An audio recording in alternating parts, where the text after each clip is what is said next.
He replied in an ancient, dead language. The alien priest dropped his staff and whispered, "Impossible." Lauren Mitchell moved through the crowded market of Varaxis Prime with practiced ease, her eyes scanning the colorful stalls that lined the wide plaza. The diplomatic station hummed with activity as dozens of species conducted their daily business. Humans mixed with scaled Zarvians, insectoid chitters, and gaseous Vraxi contained in their mobile atmosphere suits. The air smelled of exotic spices, ozone, and the metallic tang of the station's recycled atmosphere. She paused at a fabric merchant's display, running her fingers over a bolt of silk from Earth. 3 years working station security had taught her to appreciate these quiet moments between shifts. The market was her favorite place to decompress, watching the peaceful interaction of species that had once been strangers to each other. A flash of emerald scales caught her attention. A Zarvian female stood at the neighboring stall, her long tail swishing slowly as she examined a set of human-made toys. Beside her, a smaller version of herself clutched the edge of her mother's ceremonial robe. The child couldn't have been more than 6 cycles old, her scales still bright with youth, her large golden eyes full of wonder as she stared at the colorful displays. Lauren smiled slightly. She had seen many Zarvian children on the station, but they were rare. The reptilian species treasured their young fiercely, rarely bringing them to mixed species zones. This mother must have trusted the station's security deeply. The Zarvian mother, draped in rich purple fabric that marked her as wealthy, selected a wooden puzzle box and handed it to her daughter. The child's face lit up with delight, and even across species barriers, Lauren could recognize pure joy. Then the world exploded into chaos. The first energy blast hit a support column 30 meters away, sending chunks of metal raining down onto the crowd. People screamed in a dozen different languages and pitches. Lauren's training kicked in instantly. Her hand went to her hip, but she wasn't armed during her off hours. Civilian clothes, civilian protocols, 3 figures in dark combat gear emerged from behind the cargo containers, weapons raised. Human weapons, human attackers. Lauren's stomach dropped. Anti-alien extremists had been making threats for months, but station security had assured everyone the fringe groups were all talk. They had been wrong. Another blast tore through a food stall, igniting synthetic materials that burned with toxic black smoke. The crowd surged in panic, bodies pushing in every direction. Lauren braced herself against the stampede, trying to locate the attackers and plot an escape route. Her eyes found the Zarvian child. The little one stood frozen in the center of the plaza, her puzzle box dropped at her feet. Her mother was nowhere in sight, probably swept away by the fleeing crowd. The child's golden eyes were wide with terror, her mouth open in a high-pitched distress call that cut through the noise. Above her, a damaged support beam groaned, hanging at a dangerous angle. Debris had already begun to fall from the ceiling where the blast had weakened the structure. Lauren didn't think. Her body moved before her mind could calculate the risk. She sprinted across the plaza, dodging panicked civilians and burning debris. The support beam cracked with a sound like thunder. Metal fragments began to fall in a deadly rain. Lauren reached the child and Dove, wrapping her arms around the small body and curling over her protectively. The world became pain and noise. A jagged piece of metal the size of her forearm struck her left shoulder, tearing through her jacket and into muscle. Another piece slammed into her back, knocking the breath from her lungs. Smaller fragments pelted her legs and arms like brutal hail. Then the real danger hit. An energy blast, probably meant for someone else, grazed her right side. The heat was incredible, searing through fabric and skin. Lauren bit back a scream, refusing to let go of the child beneath her. The beam itself crashed down beside them, missing them by centimeters. The impact sent a shockwave through the floor that rattled Lauren's bones. Time seemed to slow. Lauren kept herself curved over the child, creating a shelter with her own body. She could feel the small Zarvian trembling against her chest, hear the frightened chirping sounds the species made when distressed. "It's okay," Lauren whispered, though she wasn't sure the child understood English. "I've got you. You're safe." Strong hands tried to pull her up, but Lauren's body wouldn't cooperate. The pain finally registered fully, making her vision swim with dark spots. "Don't move her," someone shouted, a medic. "Get a scanner over here." "Is the child okay?" You saved her, the medic said, pressing something cold against Lauren's shoulder. The pain dimmed slightly. Crazy human, you saved that kid. Her strength was fading fast, blood loss making everything feel distant and foggy. Through the haze, she saw another face appear above her. The Zarvian mother, her emerald scales streaked with dust, her expression showing something Lauren had never seen on an alien face before. Horror mixed with awe, grief mixed with gratitude, all swirling in those golden eyes that were so similar to her daughter's. The Zarvian reached out with a clawed hand, touching Lauren's face with surprising gentleness. Her mouth moved, saying words in her own language that Lauren couldn't understand. "Ma'am, please step back," the medic said. "We need to transport her to medical." Lauren woke to the soft hum of medical equipment and the sharp smell of antiseptic. Her body felt heavy, wrapped in the familiar fog of pain medication. She tried to move and immediately regretted it. Fire shot through her shoulder and side, making her gasp. "Easy there," a calm voice said. A woman in a white medical coat appeared beside the bed, checking the displays above Lauren's head. "You've been out for 3 days. Your body needed the rest." The doctor held a cup of water to her lips, and she drank gratefully. "I'm Dr. Amanda Foster. You're lucky to be alive, Miss Mitchell. That energy burn went deep, and you lost a lot of blood from the metal fragments. We had to repair damage to your shoulder muscles and 2 cracked ribs." Foster gently pushed her back down. "She's fine, not a scratch on her, thanks to you. You took all the hits yourself." The doctor paused, giving Lauren a strange look. "Her mother has been here every single day, multiple times a day, actually. She's driving my staff a little crazy. Your vitals are stable enough for a short visit. Do you feel up to it?" She was tall, even for her species, with elegant horns that curved back from her head. Her scales were a deep emerald color, and she wore robes of rich purple and gold that whispered money and status. The Zarvian approached the bed slowly, her golden eyes fixed on Lauren with an intensity that made her uncomfortable. She carried a woven basket filled with items Lauren couldn't identify. "Hello," Lauren said awkwardly. "I'm glad your daughter is okay. You bled for her, especially not at cost to themselves." She set the basket on the table beside the bed. "I bring gifts of gratitude, healing herbs from my homeworld, sweets made by my own hands. A prayer cloth blessed by our elders. Really, I'm just happy she's safe. To risk your life for one not of your blood, not of your species, this creates Castera, Shield Sister, a bond that cannot be broken. I'm Commander Patricia Wells, diplomatic liaison for Varaxis Prime. I apologize for the intrusion, but this situation requires some explanation." It also created a significant cultural situation. Krathel is not exaggerating about the importance of your actions to her people. "I'm not looking for any kind of reward or recognition. In Zarvian culture, someone who saves a child at personal risk becomes part of that child's family structure. It's not optional, and refusing it would be a terrible insult. Krathel has been waiting to formalize this bond as soon as you were conscious." She reached into her robes and pulled out a bracelet made of interwoven metals Lauren didn't recognize. "Please, allow me to visit you. Allow me to teach you our ways. Allow me to show gratitude not just with gifts, but with connection. What you did for our family, for our only living child, is beyond price." She thought of the terror on that little face when the world exploded around her. "Okay," Lauren said quietly. "You can visit. I'd like to make sure Sierra is really all right. Maybe talk to her if she wants." Her tail, which had been held stiffly, relaxed. Her eyes brightened. "You honor us, you honor my daughter, may I?" She held up the bracelet. Lauren extended her uninjured arm. Krathel fastened the bracelet around her wrist with gentle claws. The metal was warm against her skin. "This marks you as Castera," Krathel explained. "Any Zarvian who sees it will know you are family to us. You will be welcomed and protected. Your job will be waiting when you're ready." She gave Krathel a respectful nod and left. Krathel settled into the chair beside the bed, and for the next hour she talked. She told Lauren about Sierra, about her personality and her favorite things.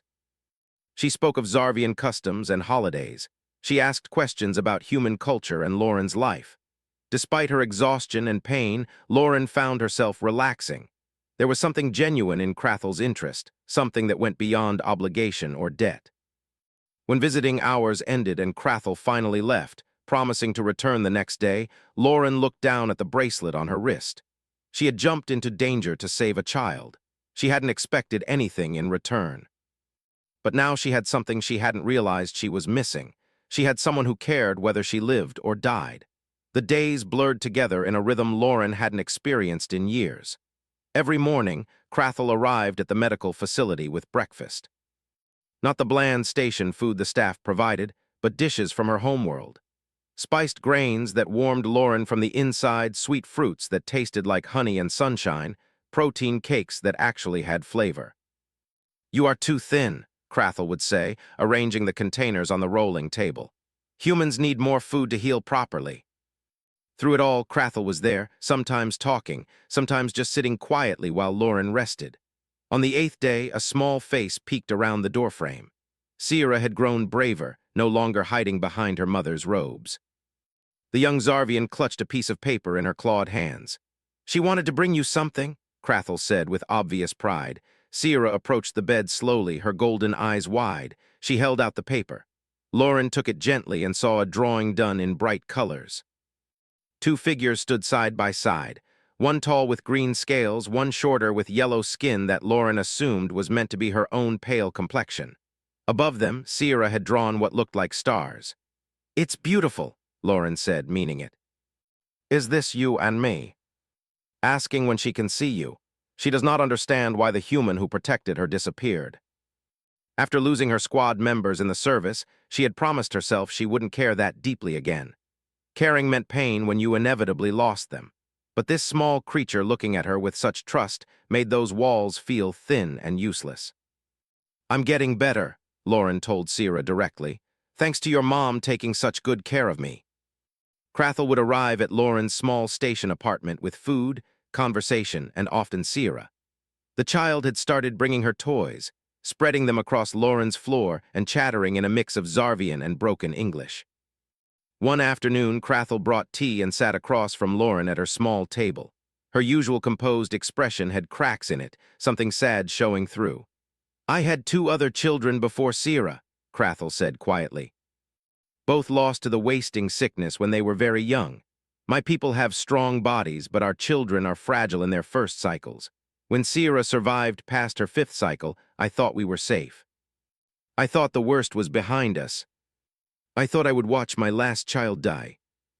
You ran toward danger when everyone else ran away. You covered her with your own body. You bled so she would not have to. For once, I could do something. I could make a difference.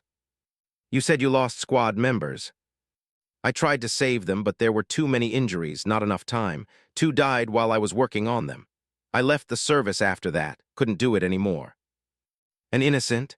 Lauren looked toward the corner where Sierra was building a tower from colorful blocks. "She deserved someone to protect her." "This is wrong thinking." "Aunt Lauren," Sierra said in careful English, a title Crathel had taught her. "Will you come to our home? Mama says you should see where we live." The Zarvian smiled, showing rows of sharp teeth that should have been frightening but somehow weren't. "Castera means family," Crathel said. "Family knows each other's homes. My husband Velkoth has returned from his negotiations. He wishes to meet the one who saved our daughter. Will you come to dinner tomorrow?" "It would be safer that way, easier." Sierra looked up at her with those golden eyes full of hope. "Yes," Lauren heard herself say, "I'll come to dinner." A formal bonding that would make our Castera relationship official in the eyes of my people and my government. You would have voice in decisions about Sierra's upbringing and education. You would be welcome in our home always, not as guest, but as one who belongs there. That's a lot of responsibility. Who will stand beside you as you stood beside my child? "Let me meet your husband first," Lauren said. "Let me see your home, then we can talk about ceremonies. I will send a transport for you." She was actually looking forward to it. The transport arrived exactly on time, piloted by a Zarvian male who introduced himself as Tellian, a member of Crathel's household staff. Lauren wore her nicest civilian clothes, suddenly worried they weren't formal enough. The ride through the station's residential sectors took 15 minutes, ending at a section Lauren had never visited before. The diplomatic quarter housed the wealthiest off-world residents. The Zarvian residence was larger than Lauren expected, with doors twice the height of standard human measurements. Tellian led her through an entrance hall decorated with flowing fabrics and carved stones that seemed to glow from within. Krathel met her in the main room, wearing ceremonial robes of deep blue that shimmered when she moved. "Welcome to our home, Lauren Mitchell. You honor us with your presence." "I have new puzzles." His horns were longer, more elaborate, marking him as older and high status. "Let our guest breathe first." He lowered his head, bringing his horns down in a gesture that looked like a bow. "You saved my daughter's life. You took wounds that were meant for her. There are no words in any language sufficient to express what this means to me." "Please, you don't need to bow. I just did what was right. We can talk while we eat." Krathel sat beside her, quietly explaining what each dish was and how to eat it properly. "This is Kamesh root, very good for healing. This is spiced grain from our southern continent. These small cakes are Sierra's favorite, made with honey flour. I lost people I was supposed to save. I couldn't handle it anymore." A person's true nature shows in the moment before thought. You are a protector, Lauren Mitchell. This is not something you can leave behind simply by changing jobs. The child had a piece of honey flour cake clutched in one hand, her golden eyes drooping with contentment. Krathel smiled at the sight. She has not been this comfortable with anyone outside our family since she was hatched. "You have a gift with young ones." "I draw you lots," Sierra said proudly. "You're my favorite human." They stopped when Lauren entered, both looking at her with serious expressions. "We wish to discuss the bonding ceremony," Velkoth said, "if you are willing to hear the details." "I'm willing to listen." "This makes you worthy of family status. You could visit our homeworld whenever you wish. You would have voice in major decisions about Sierra's life, her education, her future. To honor the bond you created when you saved her. You gave blood and took pain for a child you did not know. What more proof of character could we need? I wish to name you daughter of my heart. I see your loneliness. I see your pain. I see how you believe you do not deserve family because you could not save everyone.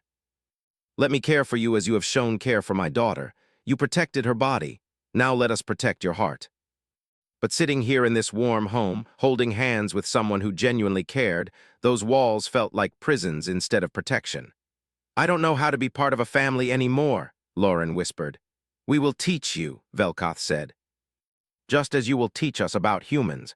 Family is something we build together, not something that simply exists." At the father who bowed to her in respect, at the home that felt warmer and safer than anywhere she had lived in years. "Yes," Lauren said, her voice stronger. "I want to do the ceremony. I want to be family." Velkoth's expression showed deep satisfaction. Sierra stirred in her sleep, mumbling something in Zarvian that sounded happy. "The ceremony will be in 5 days," Krathel said. "We will provide you with proper robes. Elder Kresnoth will perform the ritual." "It will be beautiful, Lauren, you will see." Instead, she had found something she thought she had lost forever. She had found home. 6 months had changed everything. Lauren stood in the Zarvian residence, helping Sierra practice the traditional greeting she would need for tonight's naming ceremony. The child was nervous, her tail twitching in the way it did when she was worried about making mistakes. "You will do perfectly," Lauren assured her, straightening the ceremonial sash across Sierra's small shoulders. "You have practiced 100 times. Besides, I will be right there with you. Are my 2 most important people ready?" She still felt strange wearing them, but they no longer felt completely foreign.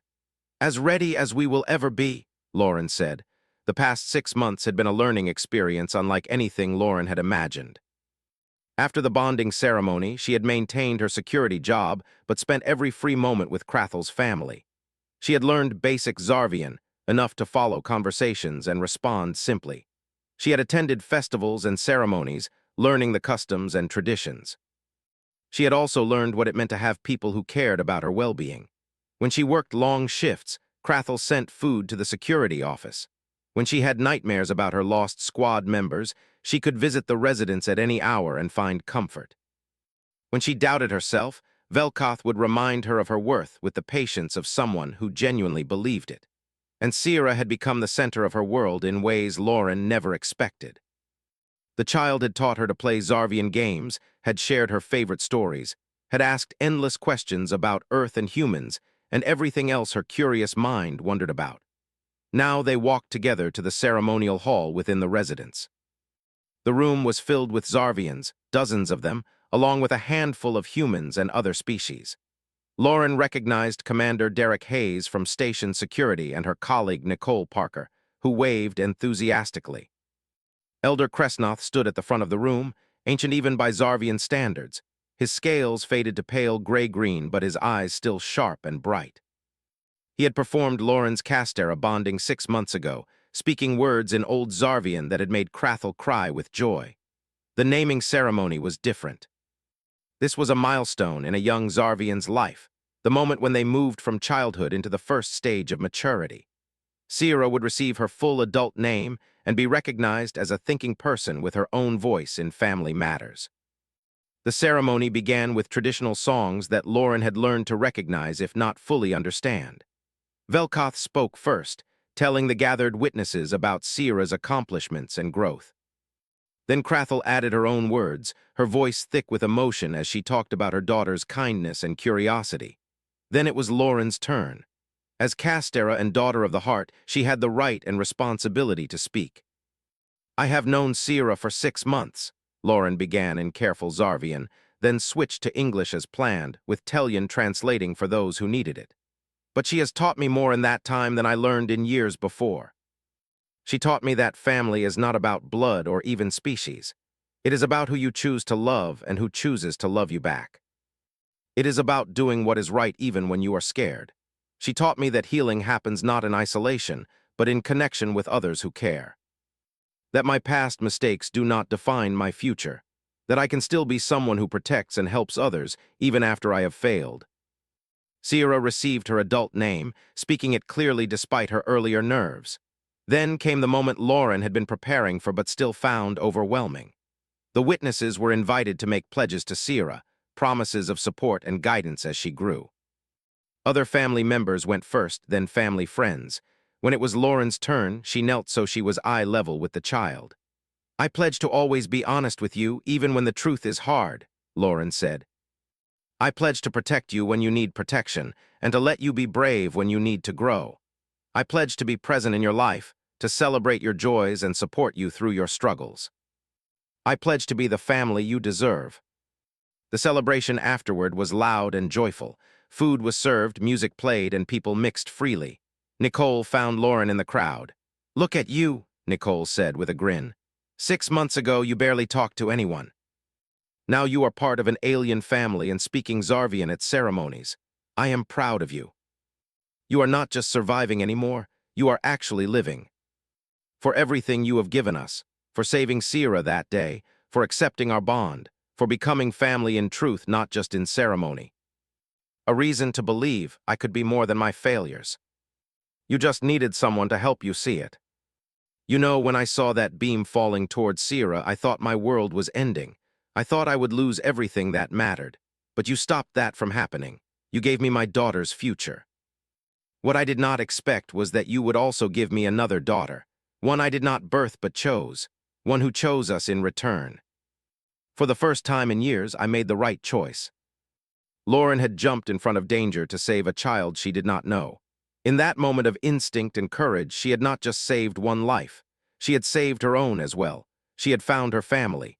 She had found her home, and she had finally found herself again.